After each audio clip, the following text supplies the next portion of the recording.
Gênesis, capítulo 2. As origens do homem e da mulher, o jardim do Éden e o mandamento divino. No sétimo dia, Deus concluiu a obra que havia realizado e descansou de todo o trabalho que fizera. Deus abençoou o sétimo dia e o santificou, porque nele descansou de toda a obra da criação que havia realizado. Estas são as origens dos céus e da terra, quando foram criados.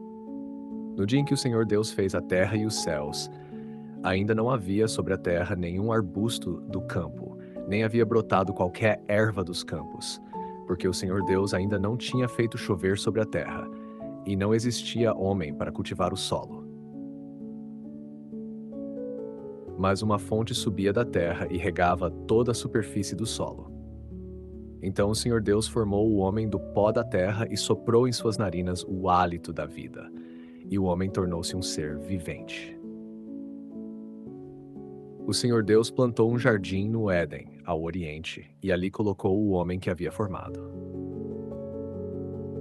E o Senhor Deus fez brotar da terra toda espécie de árvores agradáveis à vista e boas para alimento. No meio do jardim estavam a árvore da vida e a árvore do conhecimento do bem e do mal. Um rio saía do Éden para irrigar o jardim, e dali se dividia em 4 braços. O nome do primeiro era Fison. Ele circunda toda a terra de Évila, onde há ouro. O ouro daquela terra é excelente. Ali também se encontram o bedélio e a pedra de ônix. O nome do segundo rio é Geom. Ele circunda toda a terra da Etiópia. O nome do terceiro rio é Tigre. Ele corre a oriente da Assíria. E o quarto rio é o Eufrates. O Senhor Deus tomou o homem e o colocou no jardim do Éden para cultivá-lo e guardá-lo. E o Senhor Deus ordenou ao homem: de toda a árvore do jardim podes comer livremente. Mas da árvore do conhecimento do bem e do mal não comerás, porque no dia em que dela comeres, certamente morrerás. Diz também o Senhor Deus: não é bom que o homem esteja só. Farei para ele um auxiliar semelhante a si.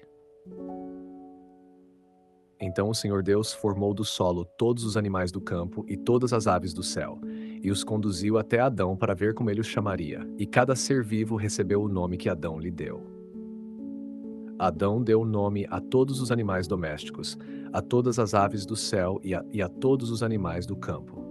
Mas não se encontrava para Adão um auxiliar semelhante a ele.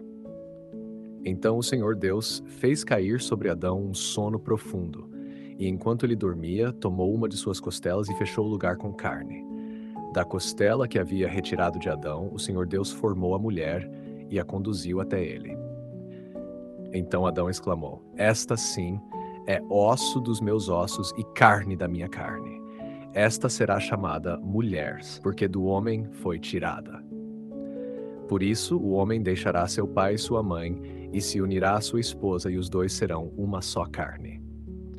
Ora, ambos estavam nus, Adão e sua esposa, e não sentiam vergonha.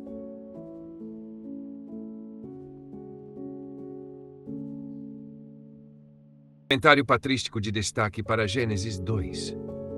Para o capítulo 2 de Gênesis, entre os diversos padres da Igreja que comentaram este texto, o comentário mais profundo, abrangente e influente para a tradição católica é o de Santo Agostinho, especialmente em sua obra De Genesi ad Litteram, sobre o Gênesis em sentido literal.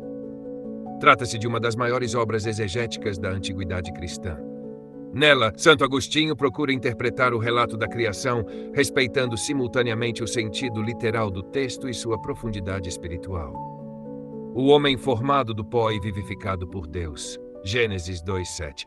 Então o Senhor Deus formou o homem do pó da terra e soprou em suas narinas o hálito da vida. Close quote. Comentário de Santo Agostinho. Santo Agostinho observa que o homem possui uma dupla origem. Seu corpo procede da terra. Sua vida procede diretamente de Deus. Por isso, o ser humano ocupa uma posição singular em toda a criação. Enquanto os demais seres recebem a existência por ordem divina, o homem é descrito como sendo moldado pelas próprias mãos de Deus, linguagem que expressa sua dignidade especial. Agostinho escreve que, open quote, o corpo foi feito da terra, mas a alma racional recebeu a vida por um dom particular de Deus. Close quote. de Genesi ad Litteram, livro 7. Para Agostinho, essa passagem revela que o homem foi criado para participar de uma realidade superior à matéria. O ser humano não é apenas um organismo vivo, ele possui uma alma espiritual capaz de conhecer, amar e buscar o próprio Deus. O Jardim do Éden. Comentário de Santo Agostinho. Agostinho considera que o paraíso foi um lugar real, mas também portador de significados espirituais. Ele adverte contra duas interpretações extremas: reduzir o Éden a uma simples alegoria, negar os sentidos espirituais presentes no texto. Segundo ele, Deus quis ensinar simultaneamente uma realidade histórica e uma verdade espiritual. O paraíso manifesta a condição original do homem: harmonia com Deus, harmonia consigo mesmo, harmonia com a criação. A perda dessa condição explicará posteriormente a tragédia do pecado original. A árvore da vida. Gênesis 2:9. Comentário de Santo Agostinho. A árvore da vida ocupa lugar central na reflexão agostiniana. Segundo ele, Deus concedera ao homem uma graça especial pela qual seu corpo poderia ser preservado da corrupção. A árvore não era mágica. Ela era um sinal sacramental da vida que procede de Deus. Agostinho afirma, a árvore da vida sustentava corporalmente o homem para que não envelhecesse nem morresse. Close quote. De Genesi ad Litteram, livro 8. Mais tarde, muitos padres verão nessa árvore uma figura de Cristo e da cruz. Assim como a árvore do Éden comunicava a vida, Cristo comunica a vida eterna ao mundo. O mandamento divino. Gênesis 2:17. Comentário de Santo Agostinho. Ao proibir o fruto da árvore do conhecimento do bem e do mal, Deus não estava privando o homem de algo bom. Pelo contrário, Agostinho ensina que Deus estava oferecendo ao homem a oportunidade de exercer livremente a obediência. Segundo ele, a obediência é a raiz de todas as virtudes. O primeiro homem deveria reconhecer que sua felicidade dependia do Criador. O teste não era sobre alimento, era sobre amor e submissão filial. Agostinho escreve, a primeira virtude da criatura racional é obedecer ao Criador, close quote, de Genesi ad Litteram, a criação da mulher, Gênesis 2:21-23. Comentário de Santo Agostinho. A criação da mulher a partir do lado de Adão possui enorme importância na tradição cristã. Agostinho observa que Deus não formou Eva, da cabeça de Adão para dominar, dos pés de Adão para ser escravizada, mas de seu lado para indicar comunhão e unidade. Essa interpretação tornou-se clássica na tradição patrística. A mulher aparece como companheira destinada à comunhão de vida. A igualdade de natureza entre homem e mulher está expressa nas palavras de Adão, esta sim é osso dos meus ossos e carne da minha carne. Close quote. Agostinho vê aqui a proclamação da unidade fundamental da humanidade, o grande mistério do matrimônio, Gênesis 2:24. Os dois serão uma só carne. Close quote. Comentário de Santo Agostinho. Este versículo ocupa lugar central na teologia cristã. Agostinho segue a interpretação apostólica de São Paulo em Epístola aos Efésios. Para ele, o matrimônio de Adão e Eva é uma figura profética de Cristo e da Igreja. Assim como Eva saiu do lado de Adão adormecido, a Igreja nasce do lado aberto de Cristo na cruz. Agostinho afirma, Eva foi formada do lado de Adão adormecido. A Igreja foi formada do lado de Cristo morto. Close quote. Tratado sobre o Evangelho de João, trado 9. Essa leitura tornou-se uma das interpretações mais importantes de toda a tradição patrística. Por que este é o comentário patrístico mais representativo? Porque Santo Agostinho consegue reunir simultaneamente o sentido histórico do texto, o sentido moral, o sentido espiritual, a dimensão sacramental, a preparação para Cristo e a Igreja.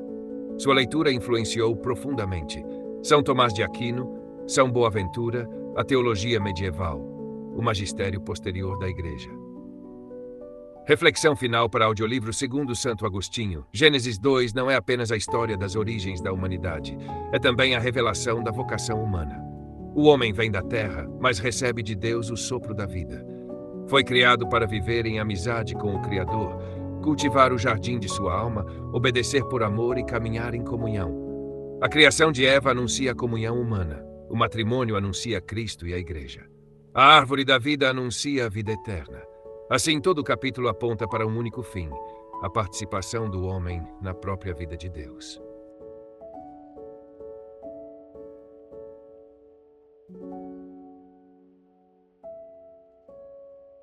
Queridos ouvintes, chegamos ao fim deste audiolivro e quero expressar minha profunda gratidão a todos que permaneceram conosco até aqui. Sua dedicação em acompanhar essa obra é um verdadeiro sinal de busca pela sabedoria e pelo crescimento espiritual. Que o conteúdo ouvido possa nutrir sua alma e fortalecer sua fé. Aproveito para convidá-los a explorar as playlists do canal Caminho Católico, onde vocês encontrarão outros tesouros espirituais. São obras que podem acompanhar e iluminar sua jornada, como Castelo Interior de Santa Teresa de Jesus, Confissões de Santo Agostinho, Palavras Bíblicas com o Evangelho comentado por grandes eclesiásticos, Filoteia de São Francisco de Sales, Tratado da Verdadeira Devoção à Santíssima Virgem de São Luís Maria de Montfort, A Imitação de Cristo de Tomás de Kempis e As Três Idades da Vida Interior do Padre Garrigou Lagrange. Cada uma dessas obras oferece um caminho profundo de reflexão e conversão, e espero que possam encontrar nelas a mesma riqueza espiritual que proporcionaram a tantas gerações. Nosso canal está sempre aberto para quem deseja aprender e crescer na fé. Continue nos acompanhando e compartilhando essa jornada espiritual. Mais uma vez, obrigado por sua presença e que Deus abençoe a todos.